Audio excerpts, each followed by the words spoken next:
But too many believers live and die with what could have been. I think of the story in the Bible as a story about a man named Terah. And Terah was interesting because Terah, his legacy was incredible.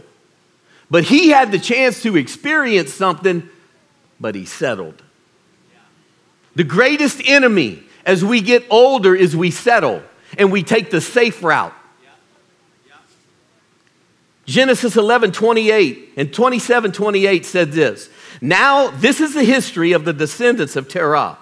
Most of you probably ever never heard this name. Terah was the father of Abram, which is Abraham, Nahor and Haran was the father of Lot. Remember Sodom and Gomorrah? Haran died before his father Terah died in the land of his birth, in Ur of the Chaldees. So he experienced the death of his firstborn. Like he experienced that.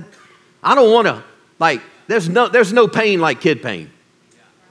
And to lose a child early on in life. Now, he was old enough to have kids, but he lost his son Haran. Tough moment. Tragic. Genesis 11:31 goes on to say in 32, and Terah took Abram, his son, Lot, the son of Haran, his grandson, and Sarai, his daughter-in-law, his son Abram's wife, and they went forth together to go from Ur of the Chaldees into the land of Canaan. God had called Terah to go to the promised land.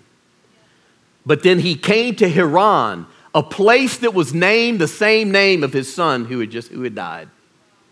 So he's traveling, going from Lafayette, Louisiana, come on, that's my hometown, all the way to Houston, stops in Lake Charles and Beaumont, and he settles. But when he came to Haran, they settled there, and Terah lived 205 years, and Terah died in Haran. Abraham is the father of the three of the world's greatest religions. Christianity, Islam, and Judaism, all of them consider his steps of obedience that he took to obey the command of God, to enter in covenant with God, as one of the most remarkable events in history. Abraham was truly a great man. If you ask 90% of the people from those three faiths the name of Abraham's father, they can't tell you because they don't know. Terah, who's that? And yet the verse, this is so powerful, says something very profound. Before God spoke to Abraham, he had already spoken to his father Terah to obey him and move to the promised land. You see, God gave Terah the opportunity to be the man, but he settled. God gave Terah the opportunity to be the man. Ain't nobody naming their child after Terah. How many Terahs y'all know up here in Texas? None. We don't even know his wife's name, and we don't hardly know anything about him. You see, he had a tragic loss of his first son. He decided it was too foolish, risky, and costly. He got halfway, and he stopped. I truly believe that Terah could not move past the pain of loss and stayed in a land that was the same name as his late son, Haran. He missed being God's man, church.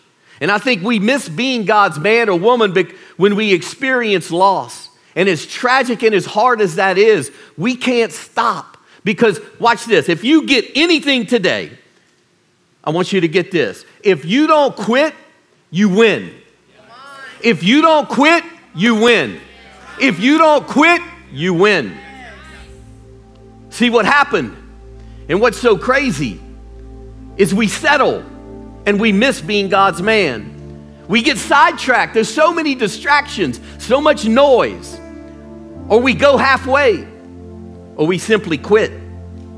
Terah got out of his God-ordained lane. There's no rewards, church, for starting or even going halfway. There's no gold medal you get for a 99-yard dash. I was great at the 99-yard dash. I'd come out the blocks looking good form. I was a track guy in school. And so I'm getting out the blocks and I'm going, and all of a sudden everything's going good, and then lack of character would hamstring me. Couldn't quite finish. I was good at 98 yards. Matter of fact, a world record holder. But it didn't count because I didn't finish. It's about finishing. Don't see your lane as a limitation. Your purpose, your passion, your provision is only found there. Remember that story when I was being faithful with the $50? What I didn't tell you is we kept being faithful month by month, and we started raising up those dollar amounts to $100 per project and $200 and $300 per project. And the projects grew from 10 projects a month to 20 and 30 projects a month, and 50 and 60 projects a month, and 70 and 80 projects a month, and 100 projects a month, and 120 projects a month. And by the end of 6 years, we were supporting 145 projects every month through our church. And we had given millions of dollars away to fund the kingdom. That's not the win. You know what the win was? Was the act of obedience with the 50. That unlocked everything else.